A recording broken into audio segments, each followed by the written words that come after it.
Hey, what's up, guys? It's Russo and Jordy with Backdoor Fantasy Sports. And sorry we're getting this to you a little bit late. Had a crazy schedule lately, but we've got some picks for the Super Bowl today on Sunday, February 9th.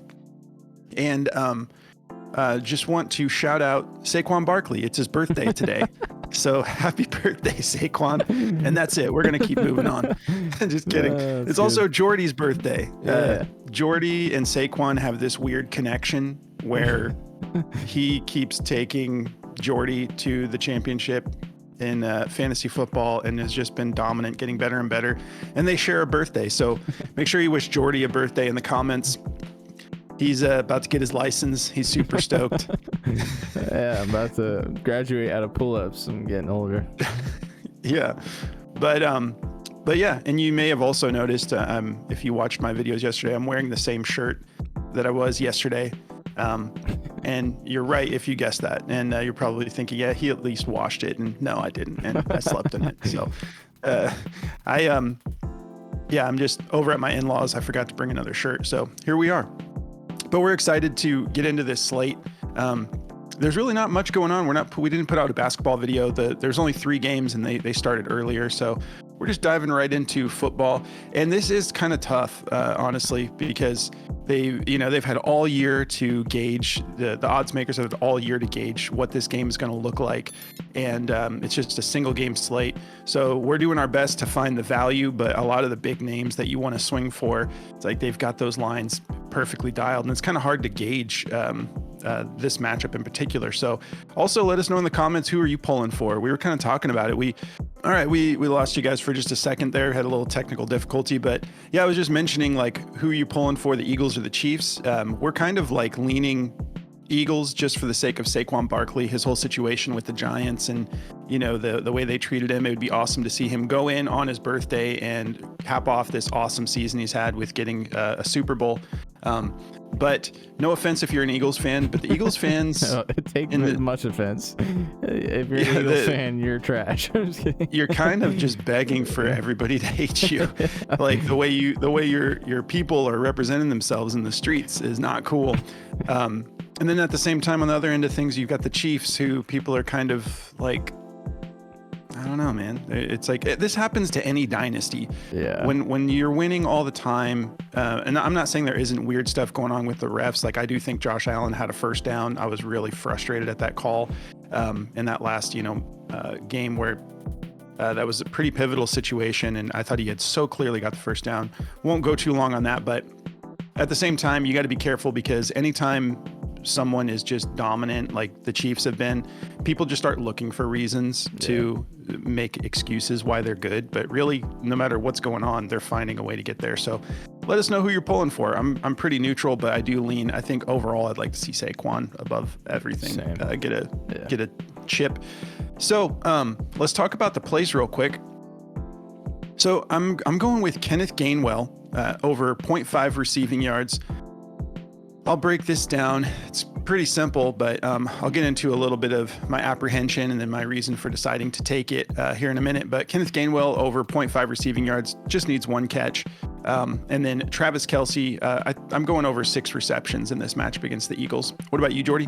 Yeah, so for me, I'm going to be going with Devonta Smith for over 52.5 receiving yards, and I'm taking Samaje Perine for over 8.5 receiving yards. So...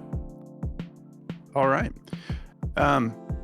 Well, if you guys haven't yet, if you haven't signed up for Better Underdog or Parlay Play, if you use our code Backdoor, they're going to hook you up with some awesome sign-up bonuses. All that information is down below. And then for Parlay Play in particular, we're going to throw in a month in our premium Discord.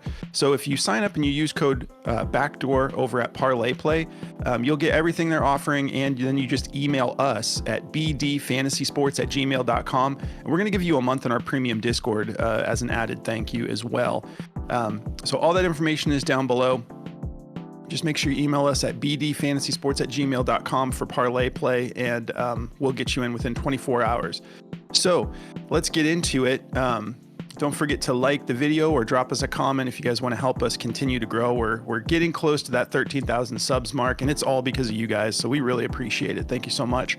Definitely helps us with the algorithm. So Kenneth Gainwell, The 0.5 receiving yards. Yeah, this is just literally one catch. So I'm deciding to go with it. The reason I was a little bit apprehensive is in the last game, in the second half, after he cashed, I think they had his 0.5 receiving yards as a demon in that last game, and we took it, and at least we took it in the Discord. I think I may have taken it on my channel. I'm not sure, but we took it and he cashed it real quick, and then he got a concussion in the second half and left the game.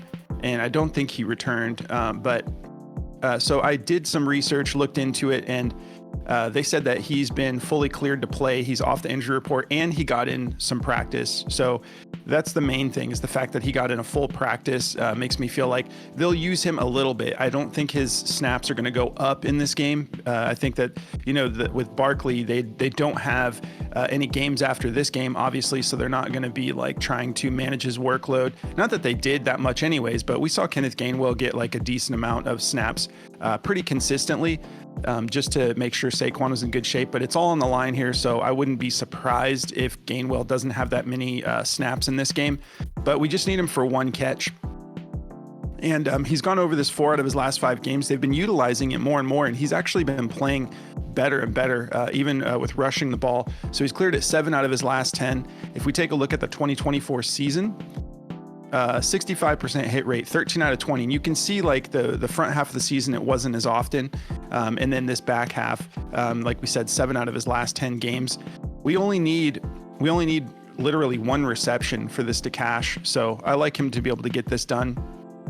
The matchup overall against the Chiefs, they're 16th in receiving yards allowed, and it is kind of tough to running backs, 5th in receiving yards allowed. But last time they played, he was able to get this done.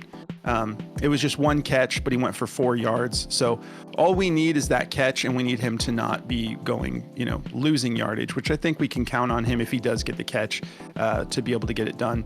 He only had 1 target, 1 reception. And I just think that these are the types of plays where they're sort of, Hurts is scrambling just a little bit. Chiefs always have good pressure up front. And then I think, he'll just maybe like the guy, like all of his receivers will be covered, and he'll just like sort of get what he can by dishing it off to Gainwell, who is a good pass catcher. Let's take a look here. Note from Outlier. He's exceeded 0.5 receiving yards in 7 out of his last 8 games, and he's averaging 11.6 receiving yards, which doesn't really factor that much because, he's got this one against Pittsburgh where he went for 40, so that brought up his average. But regardless, it's well over 0.5 that we need, so I'm feeling good about him getting that done. Forgot to set up daily grind. Let me just switch this to NFL real quick, and we'll put him in here.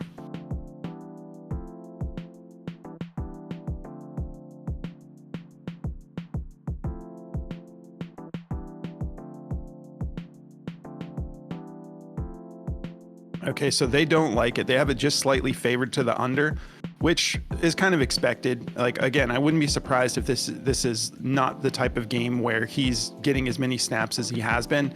But with what's on the board, I do like him to get at least 1 catch, because Saquon, I don't think, is going to be able to play the entire game. So yeah, they've got it just slightly favored to the under, 50.57% odds to hit the under, -122. So go with your gut. If you're feeling like, no, this is not going to be the type of game where he gets any snaps, you can just go with something else. They also don't like his rushing yards at 7.5, and I actually don't either. I was first looking at that because it typically looks good. I'll just show you guys real quick before I move on to Kelce. Even at that 7.5, typically I would say, like, yeah, that doesn't look too bad, because you can see here 8 out of his last 10 games he's cleared the 6.5 line. But against the Chiefs, it is tough. He had 1 rush attempt for 1 yard last time they matched up, but he did cash that receiving yards last time. So I'm gonna count on him to just get 1 catch in this game. So Travis Kelce, this is the head-to-head. Last time they played, which was on November 20th, he still had 7 receptions. And again, like, I just don't think we're in a situation where we're not going to see Kelce involved. It's the Super Bowl. It's all on the line.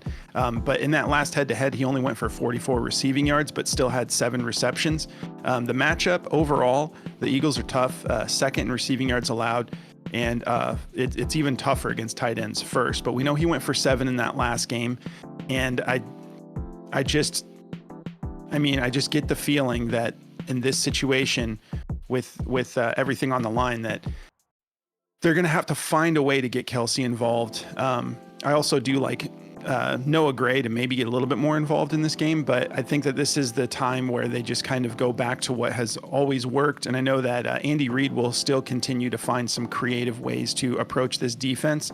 But I know that I don't think it's going to take long. I think Kelce's going to be involved throughout the whole game, which I'm sure a lot of you already felt anyways. It's Travis Kelce. But at the same time, sometimes when you're in a situation like this, you think like, oh, the obvious target that everyone's going to think is going to be involved is who the odds makers have focused on getting the line just right. And I'm kind of surprised that they have this line at 6. So I understand the apprehension, but I feel good about him getting this done. So the normal line is actually at 6.5, and we're getting it at 6 on Prize Picks. So nice little half-point bump there, a little bit of value. If he does just end up getting 6 exactly, we're not losing, we're pushing. But he's cleared this 8 out of his last 18 games. And they've been good about getting a lot of people involved. Like Juju Smith-Schuster isn't doing a lot, but he is making some pivotal plays, usually in the first half of some of these important games. So I kind of liked him too, but I think his receptions were at 2.5, and I'd feel more comfortable at like 1.5, but I also don't want to take a goblin. But yeah, there's not like a whole lot to go off of here. He's cleared it 3 out of his last 5 games. The matchup is tough, but he did go for 7 last time they played. So I think they're just going to have to find a way to keep him involved. He's still overall the leading, the target leader, 23.3% target share, 133 targets. Next up is Xavier Worthy at just 98 with a 17% target share. So he is the man. We know this, and he shows up. He's still got a lot of gas in the tank. Let's take a look at Daily Grind. See if they think I'm crazy. Actually, they might like it because no, they don't. I was gonna say they might like it because it's at 6 and not 6.5. They have it just slightly favored to the under, 50.11% odds to hit the under, -117. They like his targets at 8. You could actually, they don't necessarily like it. They have it on the over, but it's saying a 50-50 shot. So go with your gut. Like I said, the odds makers have had all year to dial this in, and they've probably been planning on the Chiefs for a while now. So they've got all these numbers just locked in. So yeah, that's going to cover it for my 2 plays. If you guys want to check out this app Outlier, it's pretty awesome. We absolutely love this app. You can get into all these different statistical categories, all these different time frames from different seasons, head-to-head matchups, last 10, last 5, and then you can dial in deep with the matchup positionally. Overall versus the position you're looking at, like tight end, up-to-date injury reports and insights. These insight notes are really awesome. They put stuff on your radar that you wouldn't think of yourself as far as matchups go. Like this one here, Jalen Hurts has failed to exceed 17.5 first half rushing yards in 8 out of his last 9 games versus top 10 defenses for rushing yards allowed. So yeah, that's not something that I'm going to be manually looking up. So I love that they give you these little data notes. So you can try it out for free. Just sign up through the link below for Outlier. You don't need to put in a code, and they're going to give you a week just to see how you like it. So you might as well utilize it for the Super Bowl and get another full week with some NBA. All right, Jordy, I'll pass it over, man. All right. Well, yeah. So to get into mine here, I've got Devonta Smith for over 52.5 receiving yards. I feel pretty good about this one. I know the last 2 games he's not been as involved. He has, but hasn't hit this line over the last 2 playoff games. He went for 45 in that blowout against Washington. A lot of those points came from turnovers and stuff like that too, but he only had 21 against the Rams. But the last time he played the Chiefs, he went for 99 receiving yards. And even if we take a look at these other games, the targets are still there with the receptions. 4 targets for 4 receptions in both of those games. So over the last 3 games, he's gone for 4 for 4 in the last 3. He went for 55 against Green Bay. This game, we don't really know what to fully expect. It's just kind of honestly like a lot of these are just kind of like a shot in the dark because you don't really know how this game's going to go entirely. It's two really good defenses and two really good offenses going against each other, so it's just kind of tough to nail it down. But I like Devonta Smith. He's been involved heavily all year. He's gone over this line 9 out of 16 games at 52.5. So with him going up against them the last time, if going for 99, I feel pretty confident in it. It is favored to go over to -121. He's favored over the 6.5 targets. I don't know if that'll happen. Maybe it will. If this game goes how I'm expecting it to go, I think that the Chiefs will probably be in the driver's seat. So got to be taking him for over the 52.5. And then Samaje Perine, this is a great line for over 8.5 receiving yards. He's gone over this line. Let's take a look here. So he's gone over the 16 out of 19 games this year, and he went over it in that last playoff game. So he's still getting heavily involved in the offense, even with the playoff implications and everything. I know that they have like 3 running backs, but they bring him in on passing downs still. So I like it. I think he can get it done in one catch. His longest reception is also really good. He's cashed that a lot too, 16 and 19 games as well. It's basically the same thing, but we're just getting, I figured, hey, if he gets 2 receptions, we have a better chance of hitting the 8.5 versus just him hitting the longest reception. Maybe he just comes in, gets 2 4-yard catches. You never know what the scenario may be. So I just feel a little bit more comfortable with the 1-point bump on the full receiving yard. So taking that over. He'll probably hit both on the same play, but I'd rather have just the receiving yards over. 10th in receiving yards allowed to running back, so a little bit of a soft matchup there. Pretty tight all the way around, though. I mean, this is going to be a tough game. It's going to be a fun game, hopefully. But, yeah, I think these defenses are going to shine. But this is favored to go over at a -122. Some other platforms have it up at a -140, 135, 130. Some people don't like it to go over, so just go with your gut on this one. But that's going to be the 2 plays I found that I find a lot of value in. There's the Patrick Mahomes free play up. Unfortunately, it's his passing yard, so it is going to correlate and not give you the best multiplier. So I'm only using it in like 1 slip today. But yeah, that's going to cover it all for me. If you guys want to check out the optimizer from Daily Grind, you can see I have Devonta Smith typed in. But if I just take him away, it'll give you all the best multipliers for all the best odds. And you can see top play on the board right now is for tomorrow, Jeremy Grant for over 13 points is at a -162. So that's the kind of value that it'll show you on this app is it'll put plays on your radar where it's like, you know, I wouldn't just go looking for Jeremy Grant plays, but they're like, hey, you should take a look at it because it's favored at a -162 to go over. So it puts plays on your radar for you, and then it correlates perfectly to go over to Outlier and check it out and look at the history of it. So a lot of fun using those 2 tools together. So if you want to check out Daily Grind, go to dgfantasy.com/ use code BACKDOOR, not slash anything. Use code BACKDOOR and they'll give you 25% off your first purchase. So that's going to cover it all for me. All right. Well, if you guys want to come join our Discord, we have a killer community over here. You can take advantage of the Parlay Play promo and get a month in here for free. Just email us at bdfantasysports@gmail.com once you have used the code BACKDOOR. But yeah, we've been putting together some wins in the Discord. It's been awesome. Going on some heaters, and then the down days haven't been so bad either. But yeah, if you want to skip all that and just jump right in, you can just go through the Patreon link down below, and you sign up through Patreon. We brought the price down for 2025, so it's only $12.99 a month, so less than 50 cents a day.